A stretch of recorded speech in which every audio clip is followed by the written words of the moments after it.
Hello, everyone, and welcome again to another episode of Shaman's Way. We're on episode 20. 20. Yeah, another milestone down, another mini milestone. All right. I remember when we did 10 and we were like super excited that we did 10. So this is really fabulous. Absolutely. What do we talk about today, Cricket? Today we are talking about our own. Last time we met, we talked a bit about how do we interpret journeys and what do journeys look like when we have our own aspects, our own understanding of it. And today I'm going to talk a little bit about how do we create our own personal mythology, or what is our own personal mythology. So in journey work, our own mythology is expressed in visual, auditory, and as well as kinesthetic symbols. For those who have been journeying and become, quote unquote, adepts, the symbols, what they do is they show our inner order.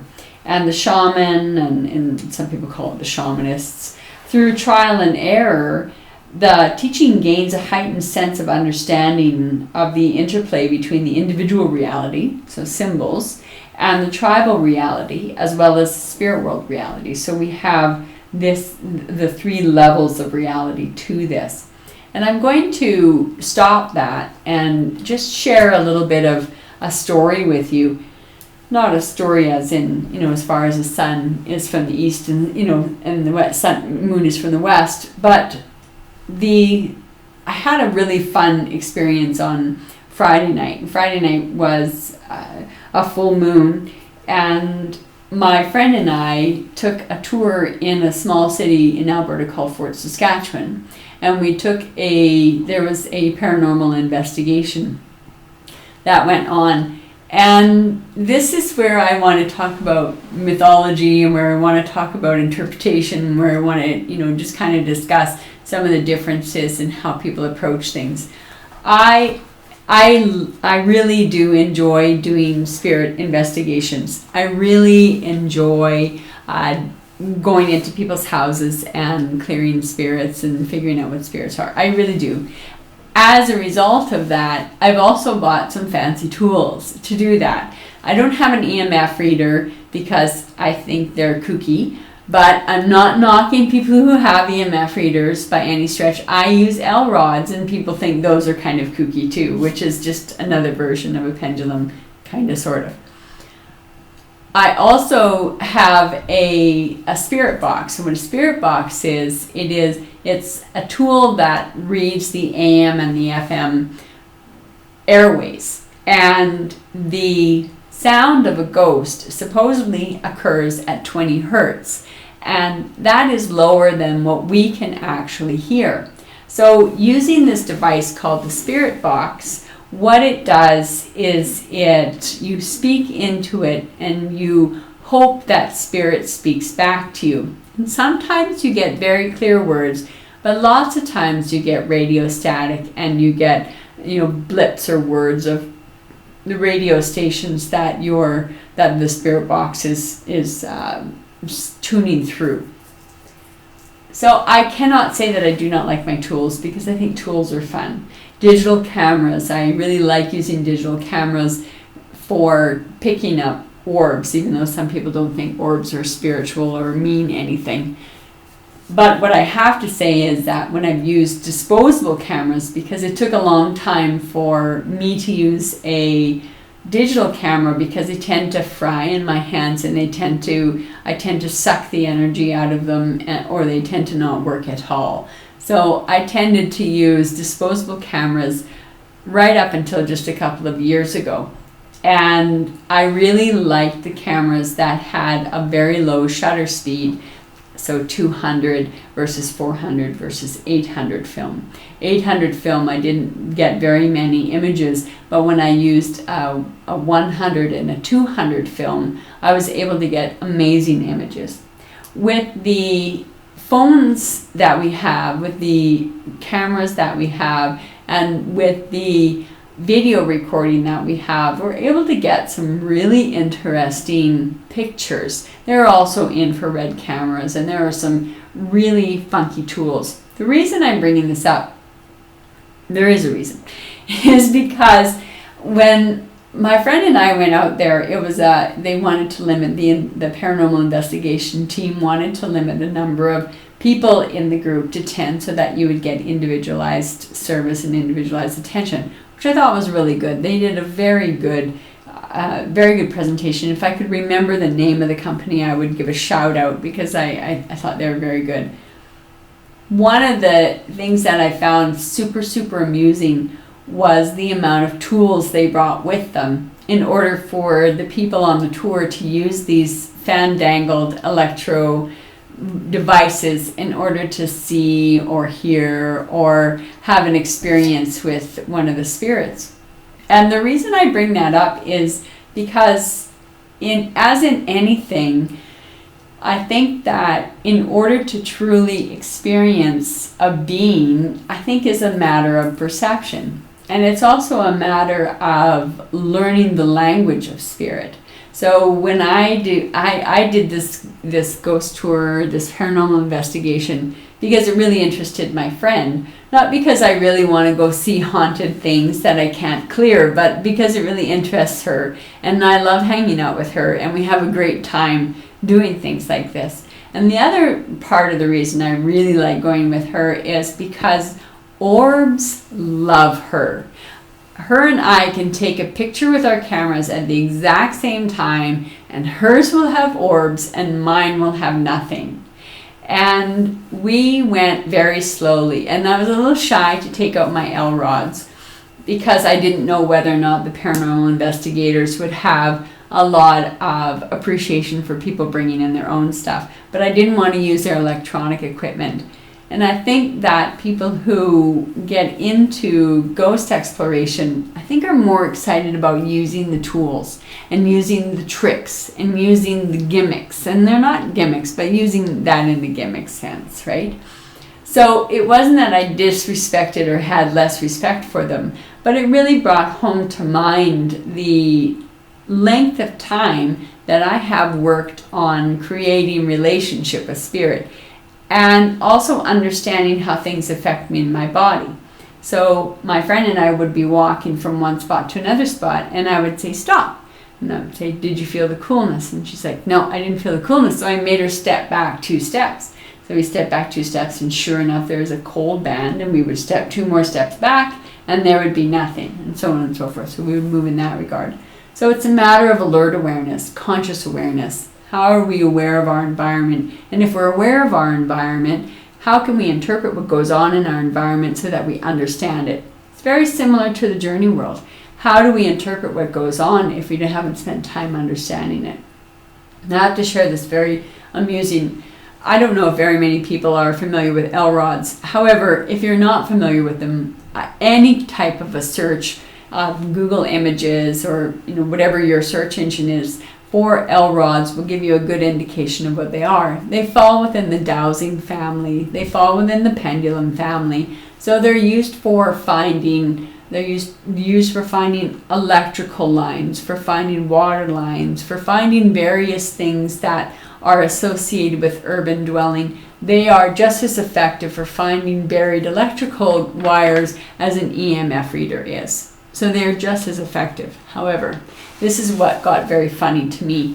There's this gentleman, and he was walking around with a spirit box of sorts, and he found an app on his cell phone. And the app on his cell phone would point and blip wherever there was an EMF reading.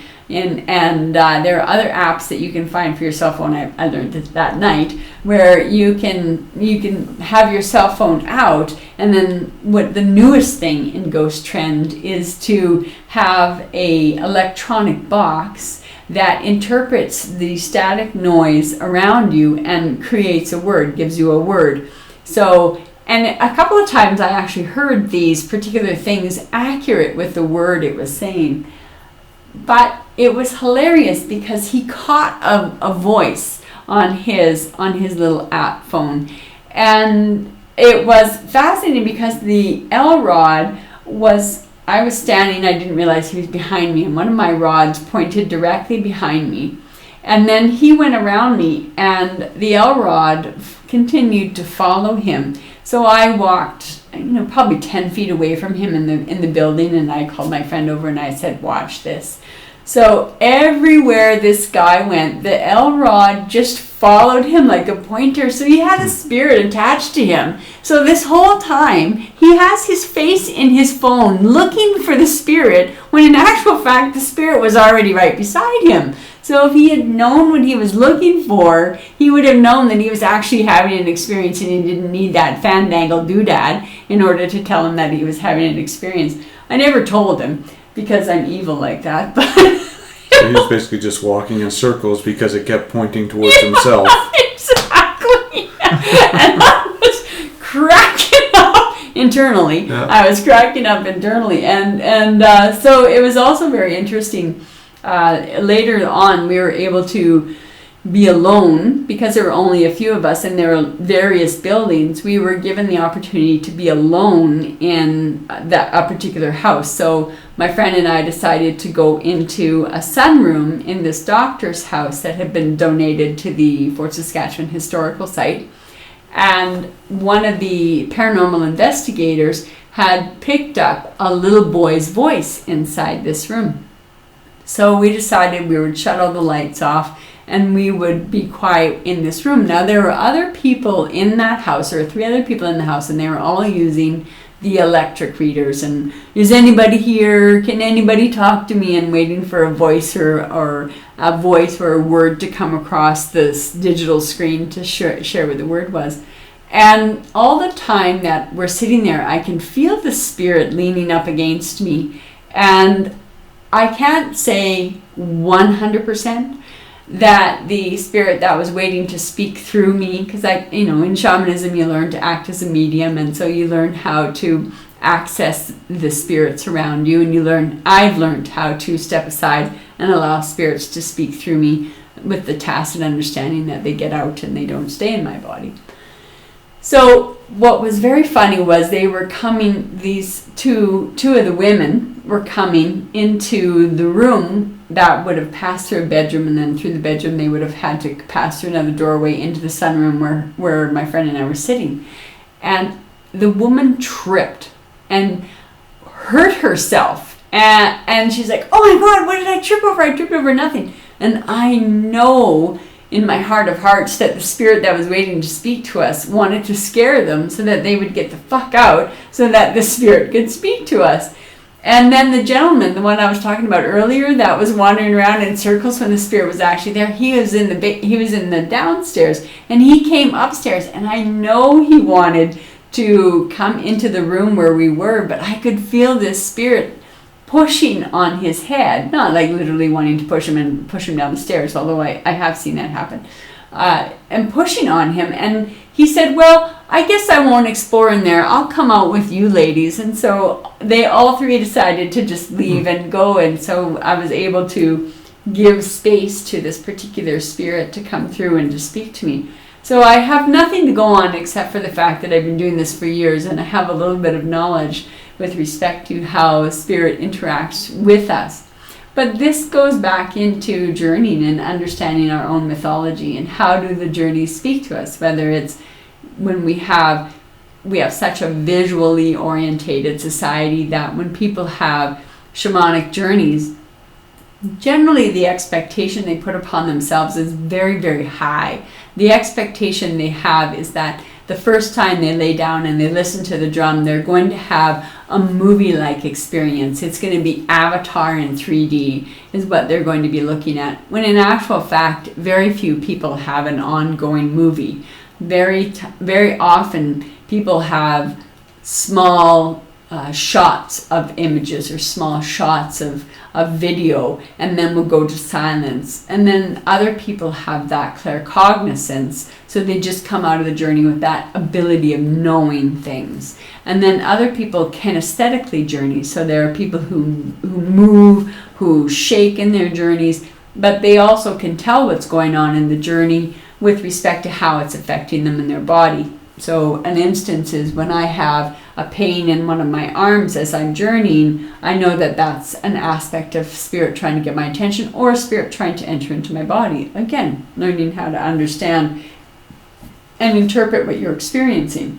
So I wanted to bring up that ghost experience, not because I find it just amusing, even though I do find it quite amusing, but because it really bespeaks to being able to sit in quiet. If people had taken the time on this paranormal investigation to actually sit down quietly in a room and quietly put their energy out in order to receive something in or be able to sense something, their experiences would probably deepen, as opposed to eyes glued to the electronic device that they have that will help them interpret what their senses cannot. So in that aspect, as I go along on my own path, I've come to understand more of the language of spirit. And as a practitioner for a lot of years, I worked extensively with myths and symbols, which I in turn then become a custodian of myths and stories. And each of us become our own custodian over time of our own myths and stories. So experience gives me more tools to help not only myself make my interpretations, but they also gives me tools to enable me to interpret other people's experiences and help to interpret the symbolism of spirit. So practicing journey promotes help to experience the myth, experiencing your own myth. The understanding of your myth combined with the techniques of ecstatic journey work, so our shamanic trance states, helps remove the dominance of the conscious mind. And I think it is, as we had that experience in the paranormal, it was the dominance of the conscious mind. The dominance of the conscious mind needed that EMF reader. The dominance of the conscious mind needed the spirit box. So the conscious mind is what people are trying to filter things through, but it's not always the conscious mind that helps us.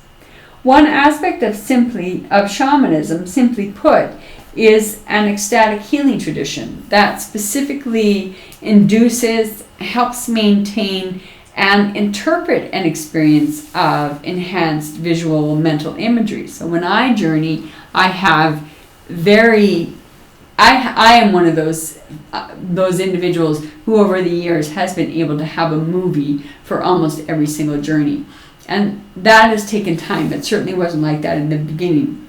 Journeying trains you to increase the vividness of your visions. So at first, journeys are short, they're disjointed, they jump all over, there are flashes of pictures.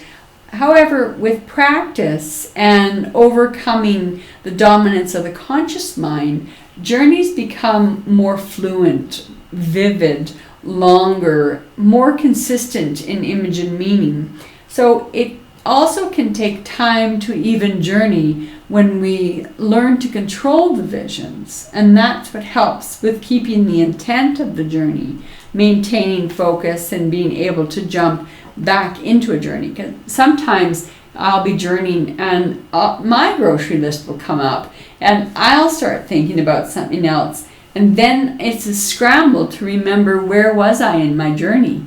And how do I get back to where I was? And so for me, then it becomes, I have to replay things in my head backwards in order to get where I am.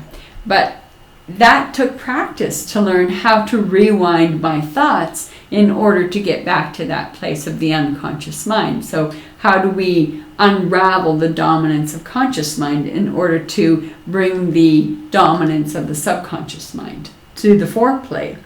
So we have to jump back and forth. So when you lose your concentration, and that does happen, then we have to come back and we have to see how it is we got there.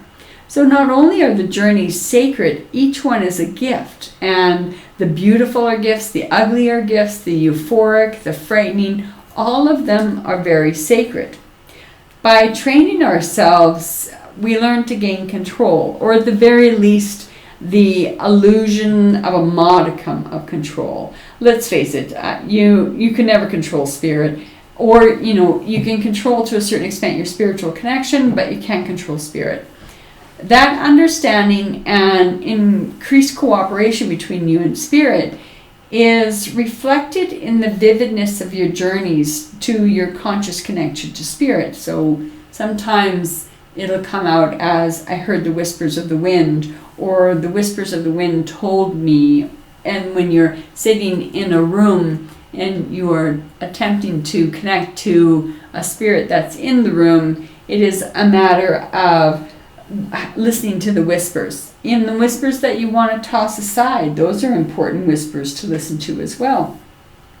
So the stories, they talk to me. The journeys, they talk to us. They give us some ideas.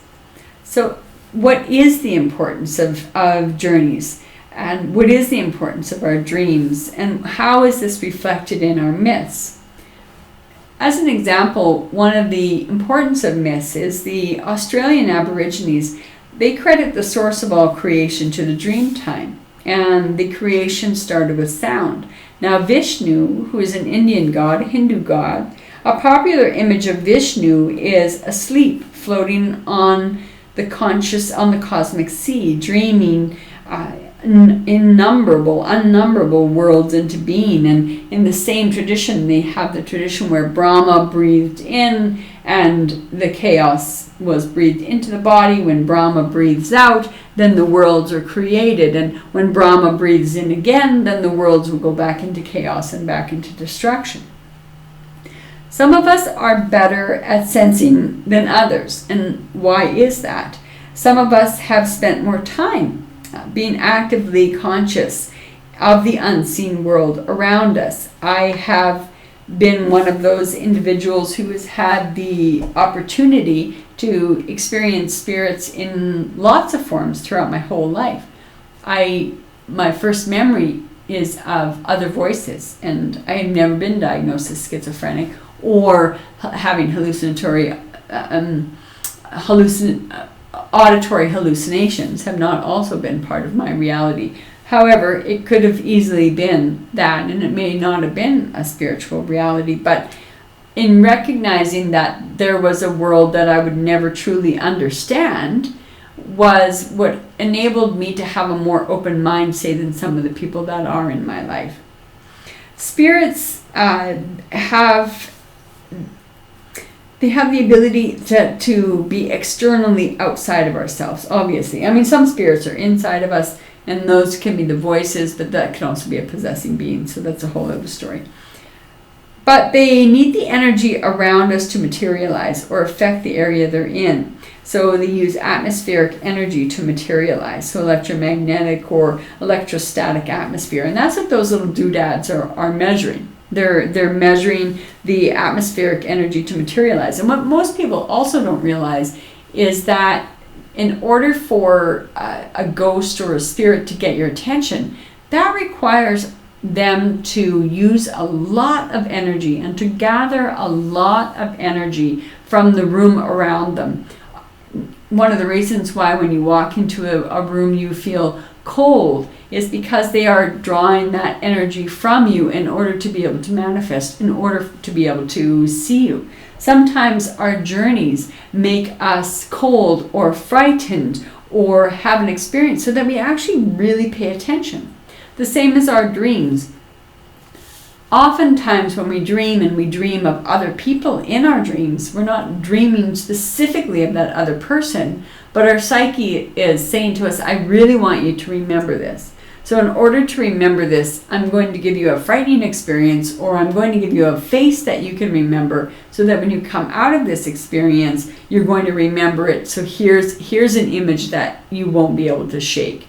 And that is another way of spirit getting your attention, and also another way of understanding your mythology, your own personal mythology. How do I interpret this? How do I interpret that? One of the ways that you can consistently interpret it is to consistently have those experiences and consistently try to do that. Perception is everything. And how is it that in a room filled with people and a spirit appears, only maybe two can see it? Could it be that there may be a mental connection? Could spirits then have a connection to our own brains? Or can they have a connection that helps us evolve into an experience? So one example of that are, again, the spirits that appear in our dreams. Or is it the physical makeup? I don't really have an answer for that. I don't know why some people have amazing, why some people are mediums and some people can never be a medium. I don't know why some people have, very visual journeys and some people have very kinesthetic journeys. What I do know is that the writing down and making, even, you don't even necessarily have to write it down, but continuing to make a list inside your head of things that go together. So if you see a buffalo, does that mean that you're north on the medicine wheel in your journey? So are you receiving a message from north? If you experience a wind, do you know which wind that is? Is it the north wind, the south wind, the east wind, the west wind? What wind is it that is affecting you? Oftentimes we talk about, on the medicine wheel, we talk about the four winds. In many stories or many mythologies, they talk about the winds, the east wind being the weakest and the north wind in turn being the strongest wind. So sometimes in myths, people journey on the wind, or the wind picks them up and takes them to the next location, to the next location.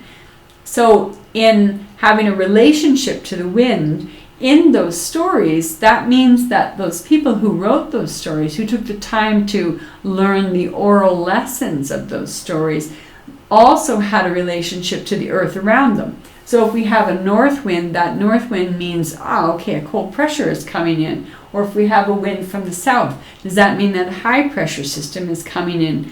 And when we have a wind from the south, depending on how that smells, is spirit telling us that there's sweetgrass right by us? Or is spirit trying to tell us that there's a fire in the air?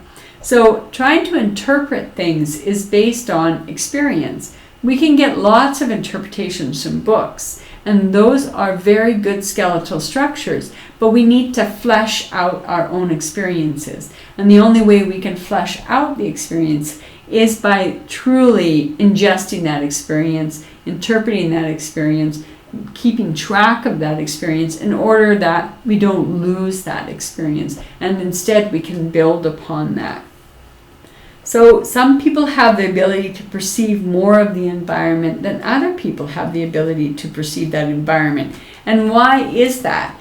And again, I think it really comes down to who is conscious versus who is less conscious. And I don't mean that from a perspective of, how can I put it? I don't mean a perspective of judgment. It's not a judgment call. It is really a call of what's important to you. If interpreting the world around you is important and interpreting the mythology of your own journeys is important, then you're going to do that.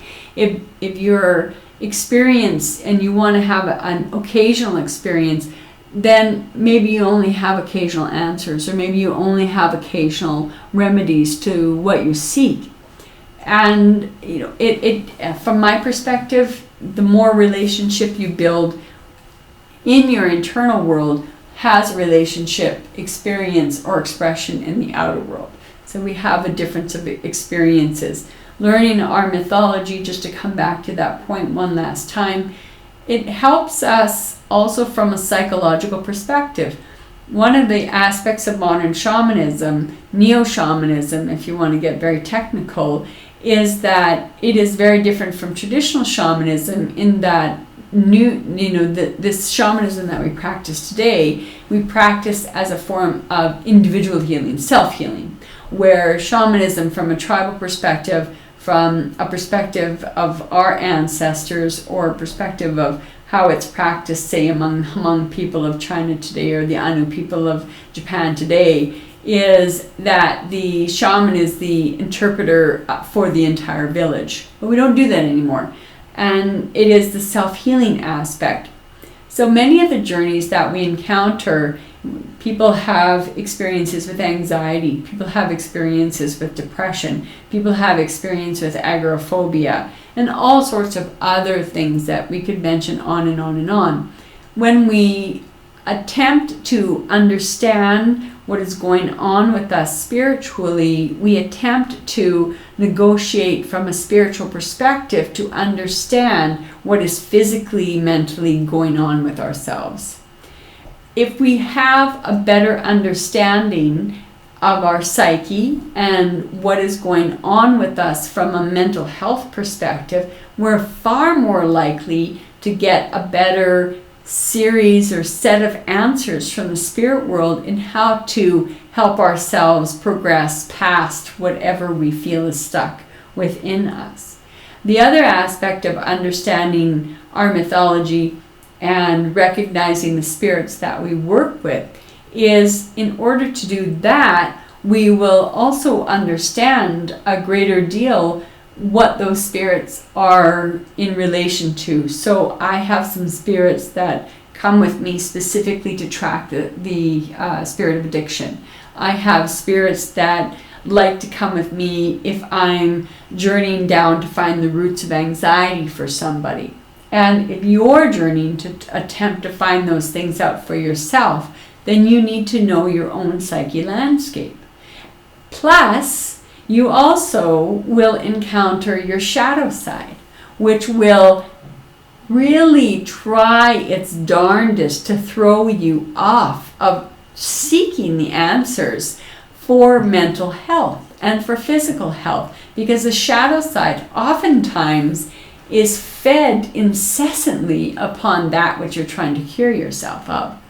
So in understanding our mythology, we also understand our pitfalls. We also understand what is our resistance. We also understand what the face of resistance looks like in our journeys. Does the face of resistance in our journeys look like a precipice? Does it look like a cliff? So when we're journeying and we come along to a cliff, does that mean that we're not supposed to go any further to find out? Or does that mean that shadow doesn't want you to go any further to find out because it's really quite happy keeping you depressed?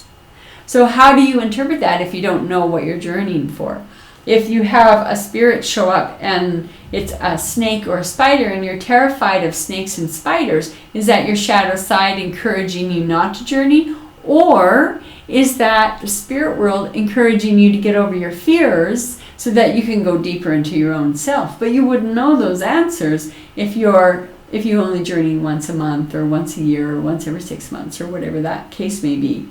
So I hope that I've given a bit of an understanding or a deeper understanding of how the mythology plays not only in the spirit world, but how the mythology, our personal mythology, plays with us as we interact in the physical world.